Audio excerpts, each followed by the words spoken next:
Hello, welcome to the Levels Dog Training Program, brought to you by the Unleashed Dog Camp in Maple Valley and the West Seattle WonderDogs.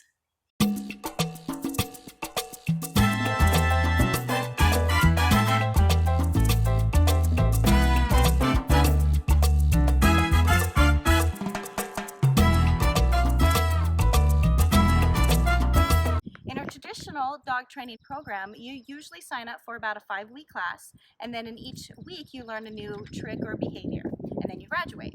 For the levels training concept, you're at each level until your dog is proficient at those behaviors offered, and then you move up to the next level. And once you move up to the next level, you can then take the courses of the levels below that. So for example, if you've graduated from level 1 and you're in level 2, then you can attend any level 1 or level 2 class. So not only is this flexible for your personal schedule, because we all know life happens, but it's also flexible for your dog's learning style. So if they are stuck at any one particular behavior, you're not felt that you have to rush through it. You can spend your time at that level really strengthening that behavior. We'll go into the details of each of these levels near the end of the orientation. And now, let's begin orientating ourselves to a little bit of the dog behavior theory, as well as setting you up as a successful trainer.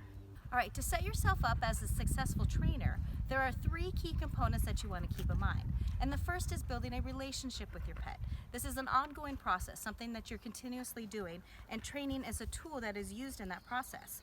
All of the training techniques that will be presented will be positive reinforcement. So we're asking your pet to do or not do something based on whether or not they're going to receive a reward, which can be a treat, a toy, or even praise. So in a sense, it's your dog consenting to the training session, which really makes it a positive environment.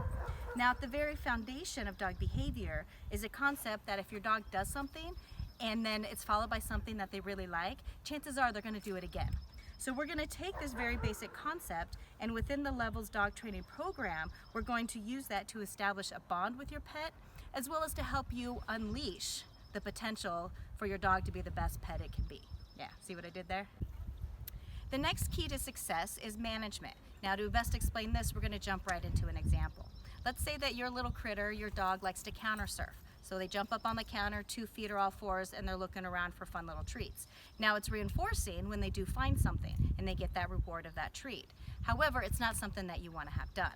So the way that you would manage that is to just remove everything from the counters. If they're repeatedly checking the counters and there's nothing good for them to eat, eventually the behavior will extinguish itself. Or another thing you can do is, if you do have food out on the counters, just make sure that your dog is sitting somewhere that is not in the kitchen if you're able to do that. So think of management as you setting yourself and your dog up for success for each training session. And the last key to success is to really have an engaging, fun activity with your dog. So like I said in the first key, you're building a relationship with your dog, so you want to make this a fun activity that both of you enjoy doing. We're now going to talk about how your dog learns. There are 2 main ways to describe how your dog learns new things. That's operant conditioning and classical conditioning. Now, classical conditioning is the form of learning where a conditioned stimulus, or something that the dog already knows, becomes associated with an unconditioned stimulus, so something else that has no meaning. And they use this association to produce a conditioned response or an involuntary behavior. Now, that's a lot of fancy talk, so what we're going to do is talk about the classic example of Pavlov's dogs. A classic example of classical conditioning is Pavlov's dogs. So Pavlov was studying the digestive juices of dogs. The dogs would salivate and drool when they smelled their food. The conditioned stimulus is the food smell, and the conditioned response is the salivating. Pavlov would use a bell to signal to his assistant to bring in the food. The dogs then started to salivate at the sound of the bell. The bell, a previously unconditioned stimulus, a sound that had no meaning, became conditioned to mean that food was coming. So the dogs learned to salivate at the sound of a bell using operant or classical conditioning. For training purposes, we're going to teach our dog that a previously meaningless sound, such as a clicker, you may have heard of clicker training, or a praise word such as good or yes, we're going to take that sound and it's going to become the best sound they've ever heard, because it means they're doing the right thing at the right time. And we do this by pairing that sound with something that they already know is a good thing, treats. We make that a really strong association in level 1, so we'll use lots of treats in that class, and over time that sound can become just as reinforcing as the treat reward itself. And that's when we're going to start weaning your dog off of those treats, which will happen in levels 3 and 4. Now this leads us to operant conditioning. Operant conditioning is the second way an animal learns, and it's defined as an associative learning process by which the strength of a behavior is modified by reinforcement. So we will strengthen the behavior of sit by using positive reinforcement, using that click or that good or that yes, and then providing that treat reward. We want the dog to learn that behaviors we like are followed by things they like. And now here is a quick video about operant conditioning.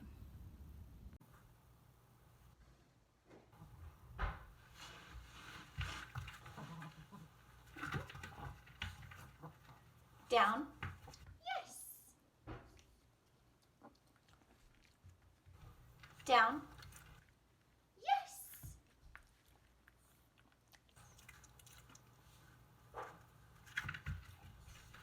Down. Yes.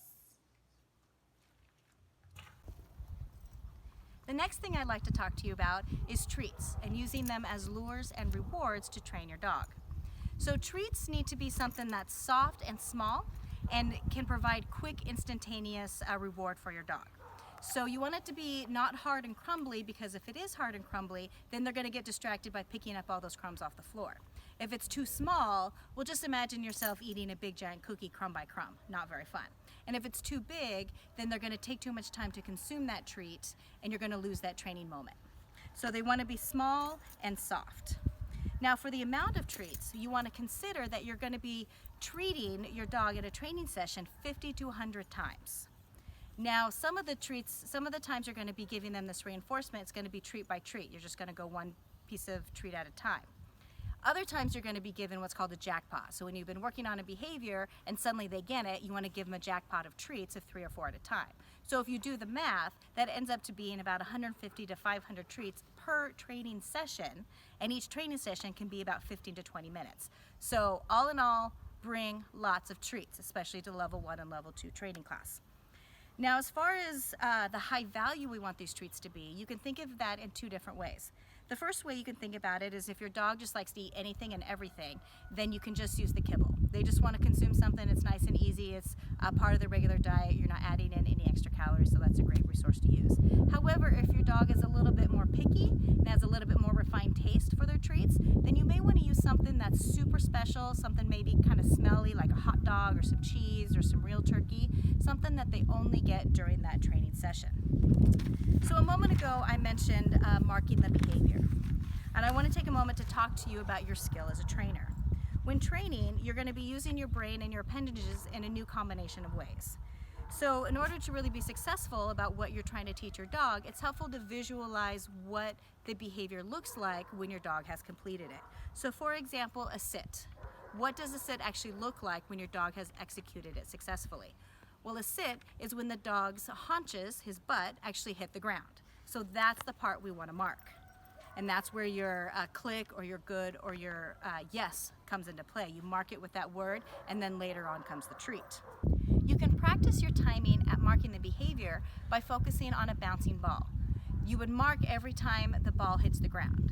So it'd be good, good, good every time that ball hits the ground. And then to make it harder, you will want to mark every time the ball hits its peak. Now not only is that peak going to change every time as it loses momentum, but you're also going to need to anticipate a little bit, because it takes time for you to see it at its peak. It travels through your brain and out your mouth, and you translate it into words to mark that behavior. So with the peak, you have to be a little bit anticipatory of when the behavior is completed. So really work on those 2 things to focus on your timing. And we do this as trainers because it's very important for us to know exactly what we're asking the dog to do, exactly what it looks like when they've completed it, and then to get that timing in there perfectly so that language is perfectly clear as to what we're asking them to do. Now that you have a lot of the right kind of treats and you know how to mark a behavior, we're going to talk about using your treats as lures and rewards to train your dog. Luring is a basic behavior that your dog already knows how to do. They know to follow that treat because they know eventually they're going to get it. So we're going to use that to put the dog into position. That's luring. Rewarding is when the dog already does the behavior and then they get that treat as a reward afterwards. So now watch this video as we demonstrate luring and rewarding as we teach Cooper here how to relax. All right, now we're going to teach Cooper how to relax using both luring and treats. So Cooper already knows how to do sit and down, so we're going to ask for those behaviors. He's already sitting. Good job. Down. And now I'm going to use the treat to lure him into the relaxed position. And once he gets there, he gets that treat. Good job. I may even reward him again so that he knows that that's the position I want him to be in. Now, I practiced this a few times, and then once he gets it on command, now it becomes a reward for that treat. Sit. Good. Down. Good. Relax. Good. And that's how you use luring and rewarding differently, but using the same kind of treat. And now lastly, we're going to talk in more detail about the levels in the Levels Dog Training Program.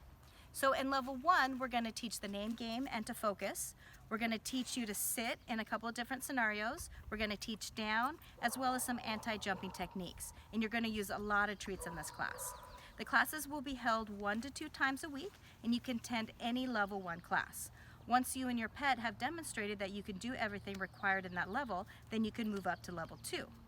In level 2, we'll teach loose leash walking, recall with some levels of distraction, sit and down with stays as well as distractions, and we'll also do leave it and drop it.